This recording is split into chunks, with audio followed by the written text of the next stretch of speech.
What is good, guys? Today it's part two of our pop art lesson. We're going to be colorizing our drawings to go a step further.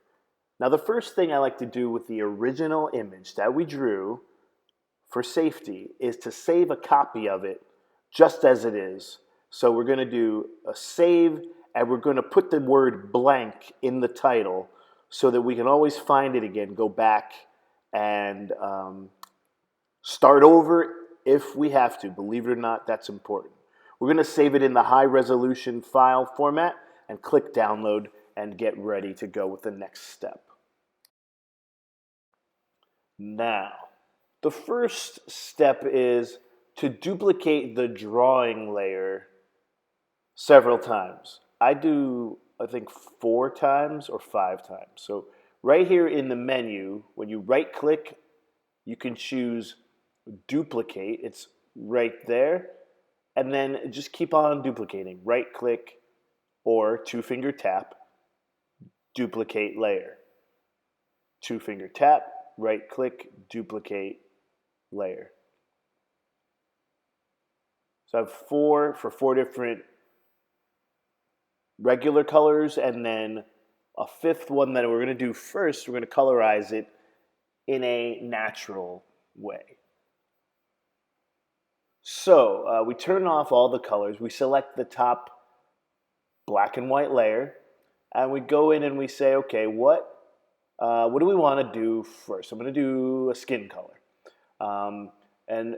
Browns, beiges, tans are all. So you start out in the orange section of the color spectrum, and you'll be in good shape. Use the bucket tool to click and add your color.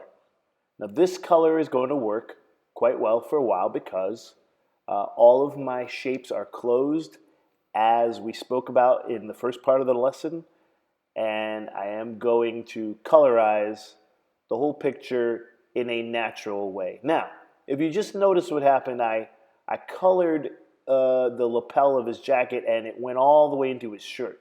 So I have to zoom in and look, and you can see down at the very bottom corner, there is a line that is incomplete. It doesn't touch the very bottom.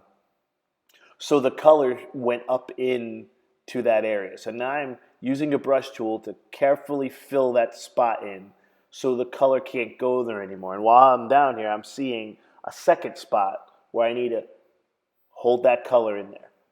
Now, I'm not talking too much about skin color and lip colors and stuff. You have to approximate those. Nothing's going to be perfect, but we are using solid colors for these things. Now we're going to address the background. We're going to magic wand the background. So you should have a full blank background here. And now we're going to do a gradient in the background. So we've magic wanded the background to isolate it. And now we're going to click and drag and do a gradient behind our person. Now I chose the rainbow gradient. I'm not sure if I like it. I think I might like a red that kind of connects with the color of his lips and in his skin, and it's a little bit less, it's a little bit more, I don't know, professional looking. It looks more regal, if I might, say. So I'm trying to get a nice balance. I don't want it to be black and red, so I'm going to adjust that. Those are preset options in there. You can also pick your own colors, and we'll do that for the next one. So I've got this is a nice balanced gradient. It fades towards the bottom, which I do like a lot.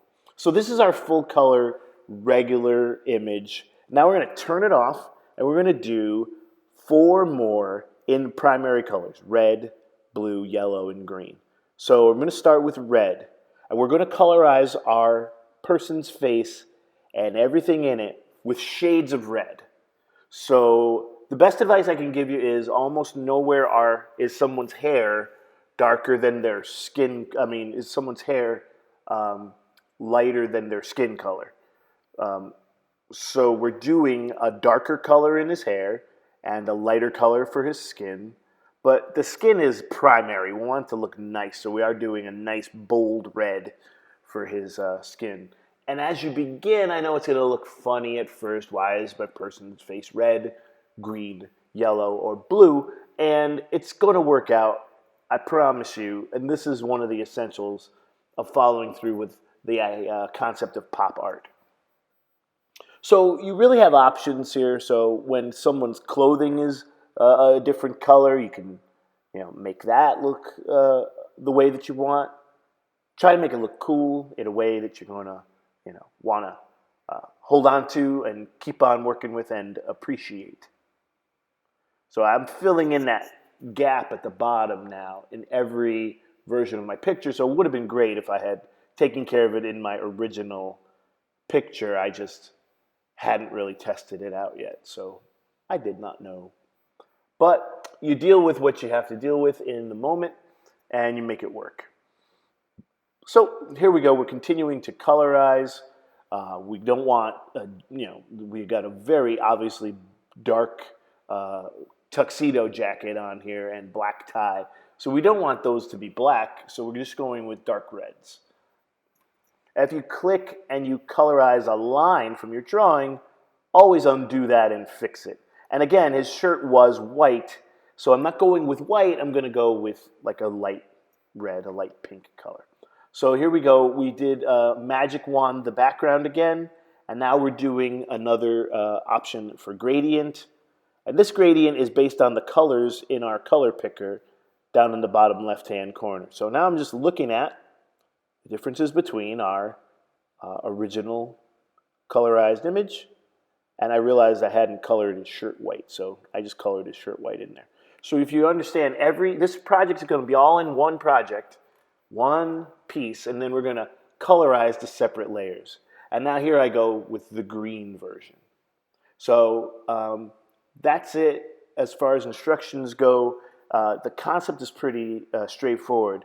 And don't over complicate the colorizing process, but do take your time and use good versions of each color. Don't just settle for the first thing you find and try to make it look nice. And the next step, we'll be putting all of these together. So thanks for watching. I look forward to seeing what you make.